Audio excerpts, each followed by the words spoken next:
Isometric length और true length का ratio क्या होता है? 9/11 से 9/11 से।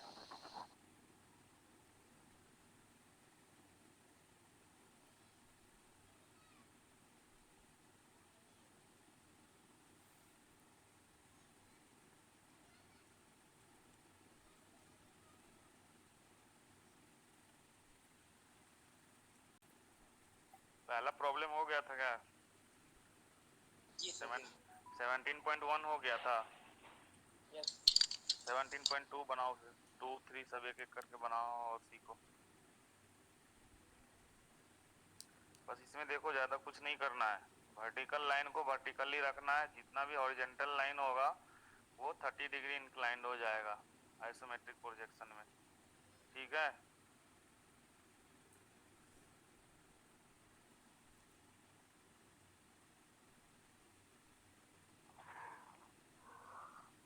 आप लोगों का स्ट्रेंथ धीरे धीरे बहुत ही कम होता जा रहा है।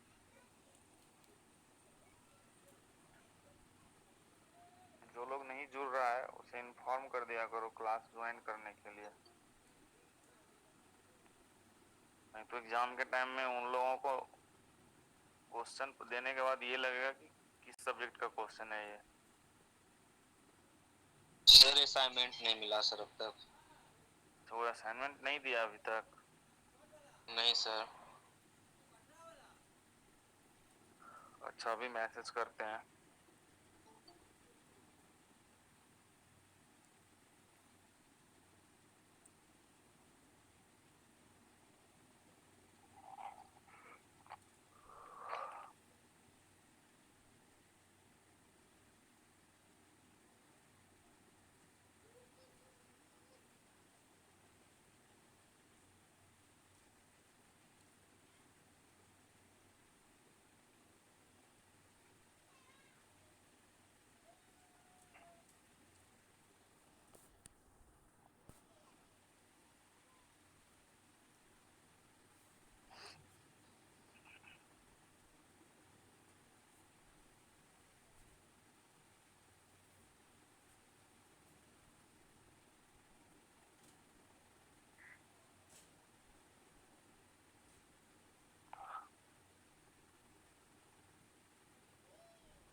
समझ में आ रहा है या बस ऐसे बैठे हो सब?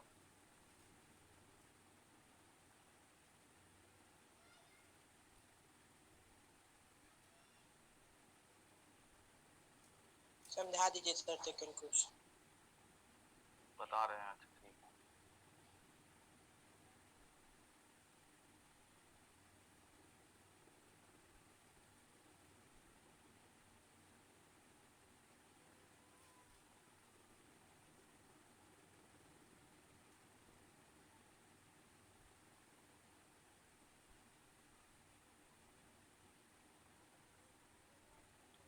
देखो कुछ नहीं बोलता है कि क्वेश्चन नंबर 2 में 17.2 में ये बोल रहा है ना, एक स्क्वायर है उसका टॉप व्यू का आइसोमेट्रिक व्यू बनाने के लिए। तो टॉप व्यू में जो स्क्वायर दिखेगा उसमें देखो जो भी लाइन होगा सारा का सारा हॉरिजॉन्टल होगा या नहीं होगा? तो टॉप पे जो स्क्वायर दिखेगा वो सारा लाइन हॉरिजॉन्टल होगा। जब सारा लाइन हॉरिजॉन्टल होगा तो कैसे बनाओगे? सारा लाइन हॉरिजॉन्टल से 30 डिग्री इंक्लाइंड होना चाहिए। तो कुछ नहीं करो, पहले दो लाइन कोई पॉइंट एक रेफरेंस लाइन बना लो सबसे पहले, ठीक है? और उस लाइन पे कोई पॉइंट सेलेक्ट कर लो, एक पॉइंट, उस पॉइंट से 30 डिग्री से दोनों तरफ लाइन बना लो, ठीक है? जो दो लाइन बनेगा उस दोनों के बीच का एंगल 120 डिग्री हो जाएगा।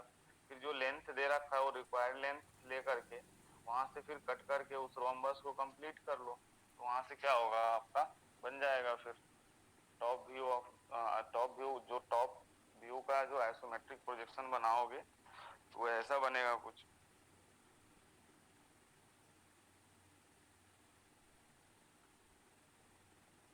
व्यू में जो स्क्वायर आएगा वो सारा का सारा उसका जो भी एजेज होगा सब हॉरिजेंटल होगा। जब सारा हॉरिजेंटल है तो सारा एजेज 30 डिग्री इंक्लाइंड होगा हॉरिजेंटल लाइन से।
क्वेश्चन नंबर 2 और 3 कंप्लीट हो गया? यस सर, हो गया।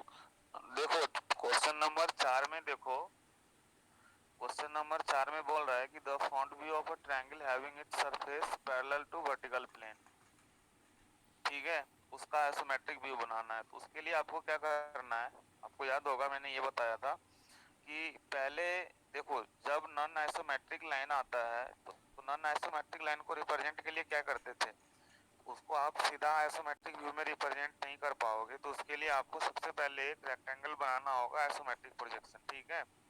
पहले आप क्या करना, आइसोमेट्रिक प्रोजेक्शन रेक्टेंगल का बना करके और जिस प्रोपोर्शन में पहले होगा सेम प्रोपोर्शन में बाद में बनाना है। जैसे देख लो, एक बार दिखाते हैं, ठीक है, समझ में आ जाएगा। जिन लोगों का क्लास छूट गया होगा पहली बार में, उन लोगों को समझ में अभी आ जाएगा। बस एक सेकंड देखो।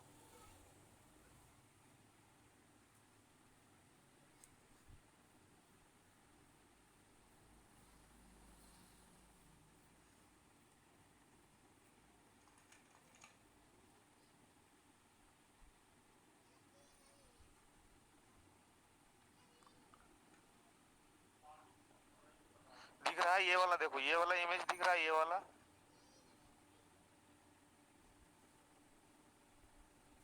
दिख रहा है या नहीं? चलो दिख रहा है। हाँ तो देखो अब करना क्या है, सबसे पहले आपको क्या करना है, देखो इसी फिगर में देखो, समझो इसी में समझ लो, ठीक है। देखो पहले क्या किया, पहले एक ट्रायंगल बना लिया, ठीक है, एक रेक्टेंगल में ट्रायंगल बना लिया। अब रेक्टेंगल में ये सब नॉन आइसोमेट्रिक लाइन होता है, ये सब नॉन आइसोमेट्रिक लाइन होता है। आप लोग को पहले बार में बताए थे कि आइसोमेट्रिक लाइन क्या होता है, आइसोमेट्रिक प्लेन क्या होता है, नॉन आइसोमेट्रिक लाइन क्या होता है। तो जो भी देखो नॉन आइसोमेट्रिक लाइन है, इसको आप आइसोमेट्रिक व्यू में डायरेक्ट नहीं रिप्रेजेंट कर पाओगे। तो उसके लिए क्या करना है, एक रेक्टेंगल आपने बना लिया, ठीक है। रेक्टेंगल बनाने के बाद फिर रेक्टेंगल का आप आइसोमेट्रिक प्रोजेक्शन ड्रॉ कर लो, ठीक है। उसके बाद में पॉइंट सी इसमें लाना है, पी क्यू वाले लाइन पे पॉइंट सी लाना है। कैसे लाना है, पी से सी का डिस्टेंस मेजर कर लो। इसके लिए पहले आपको ये भी ड्रॉ करना होगा, पहले ये ड्रॉ करना होगा।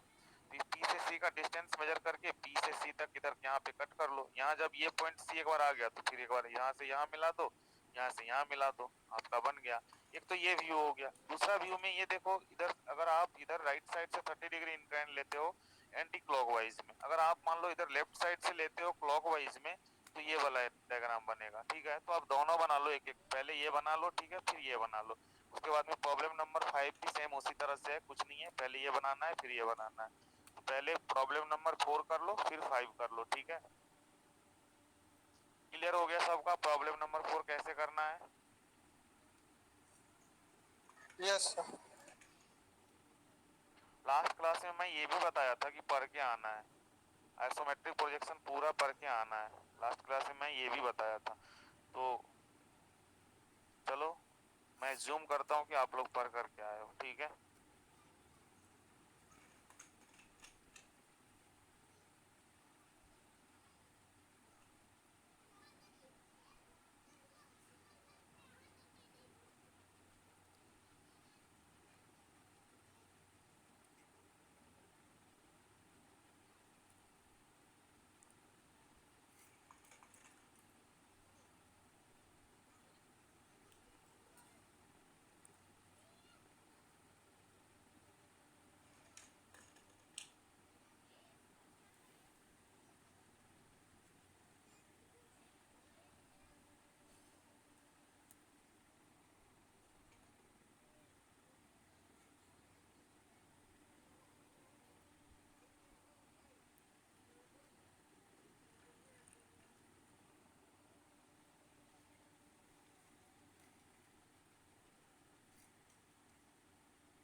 गया सबका?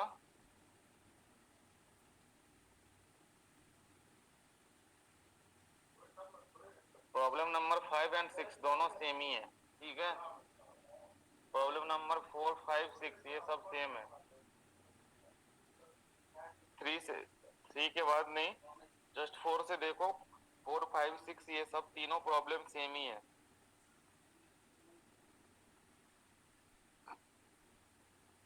प्रॉब्लम नंबर 6 तक हो गया सबका? गणेश? Yes sir. आप लोग सुन पा रहे हो सही से या नहीं?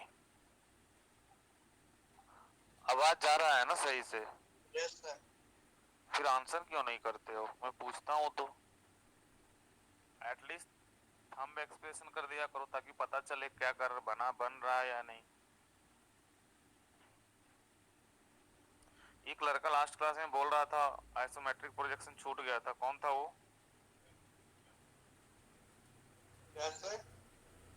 वो एक लड़का था जो लास्ट क्लास में बोल रहा था ना कि सर पहली बार में मेरा आइसोमेट्रिक प्रोजेक्शन का क्लास छूट गया था। नाम याद है कौन था वो? बिट्टू था। यस आज लगता है। आज नहीं आया है? नहीं सर, कुछ काम था उसको।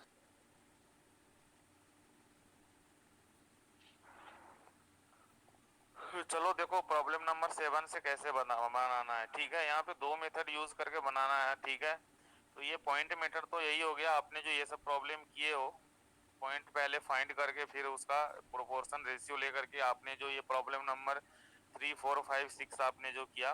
प्रॉब्लम नंबर 7 से देखो इसमें क्या होगा, या तो पॉइंट मेथड से बना सकते हो या 4 सेंटर मेथड से बना सकते हो। तो 4 सेंटर मेथड ज्यादा इजी है, ये यूज करना है। एक बार देख लो, जैसे कि मान लो कोई एक सर्कल दे दिया, टॉप व्यू है मान लो, उसका आपको आइसोमेट्रिक प्रोजेक्शन बनाना है। तो आपको उसके लिए क्या करना है कि सर्कल को पहले स्क्वायर में इंस्क्राइब कर लो, ठीक है। उसके जब जैसे ही स्क्वायर आप ड्रॉ करोगे तो स्क्वायर का क्या करो, पहले स्क्वायर का पहले आप आइसोमेट्रिक प्रोजेक्शन बना लो, ठीक है। स्क्वायर का आइसोमेट्रिक प्रोजेक्शन बनाना बहुत ही इजी होता है, जैसा कि आपने अभी तक ड्रॉ किया है।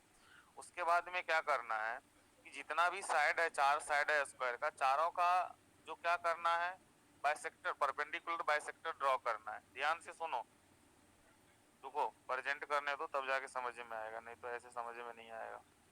तब जाके आगे प्रॉब्लम सॉल्व हो पाएगा, नहीं तो सॉल्व करते रहोगे। चलो सुनो, देखो करना क्या है, ये वाला फिगर देखो, ठीक है। ये वाला फिगर देखो, ये वाला, इस वाले फिगर में देखो क्या है ये, कि मान लो एक सर्कल इंस्क्राइब है किस में, स्क्वायर में। तो आपको करना क्या है, सबसे पहले स्क्वायर का आइसोमेट्रिक प्रोजेक्शन बनाना है। जब सर्कल का आइसोमेट्रिक प्रोजेक्शन बनाओगे वो कैसा दिखेगा, इलेक्ट्रिकल शेप दिखेगा या नहीं दिखेगा?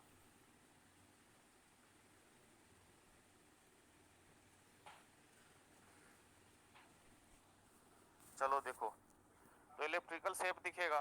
तो कैसे बनेगा, तो 4 सेंटर मेथड को यूज करके बनाते हैं, ठीक है। तो 4 सेंटर मेथड कैसे बनाते हैं, देखो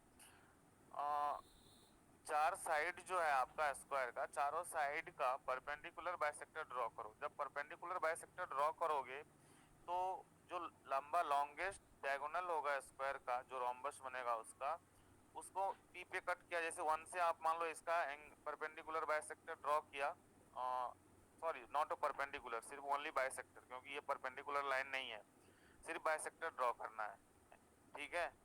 इस लाइन का बाइसेक्टर ड्रॉ करना है, नॉट अ परपेंडिकुलर बाइसेक्टर। तो कहाँ होगा, 1 से जब आप बाइसेक्टर ड्रॉ करोगे तो ये देखो यहाँ आके डी पे मिल गया, ठीक है।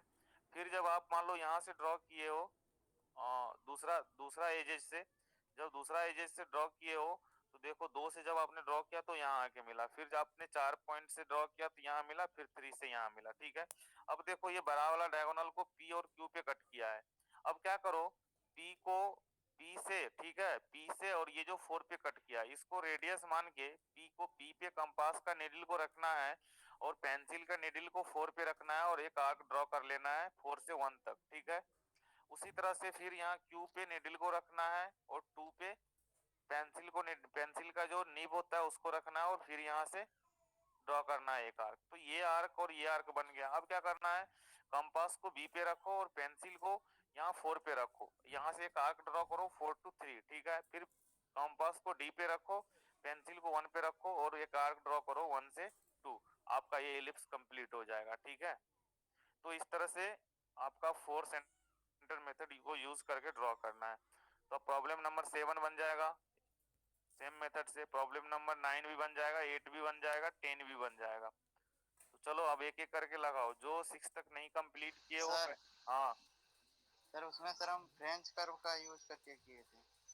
फ्रेंच कर्व का आपके पास है, आप यूज कर लो, जिसके पास नहीं है वो ऐसे ही बनाओ, ठीक है।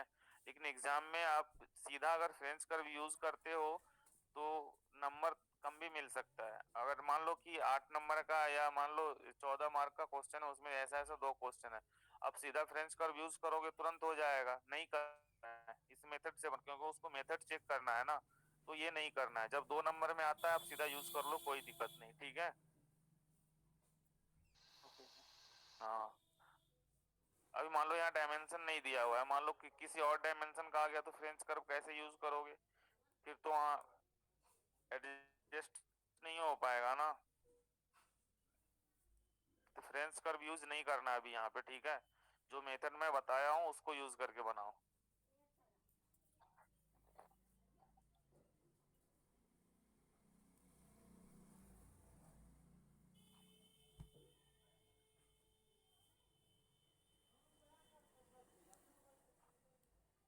कंप्लीट कर लो प्रॉब्लम नंबर अप टू 10 तक, ठीक है।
कंप्लीट हो गया क्वेश्चन नंबर 9 तक।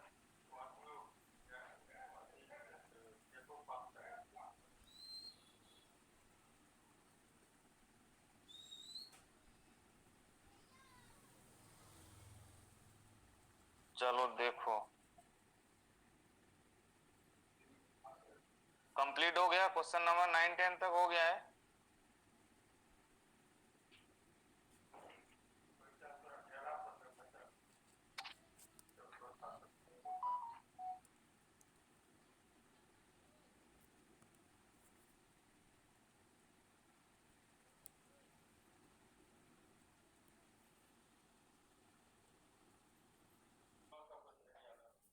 अभी आज का क्लास यहीं खत्म करते हैं, ठीक है। नेक्स्ट क्लास में कंटिन्यू करेंगे। अभी अटेंडेंस ले रहे हैं, ठीक है। आंसर करते रहना है सबको, ऐसे नहीं कि क्लास में ज्वाइन करके कोई सो रहा है मैं एब्सेंट कर दूंगा फिर। अभिषेक कुमार 58, अमन कुमार 27,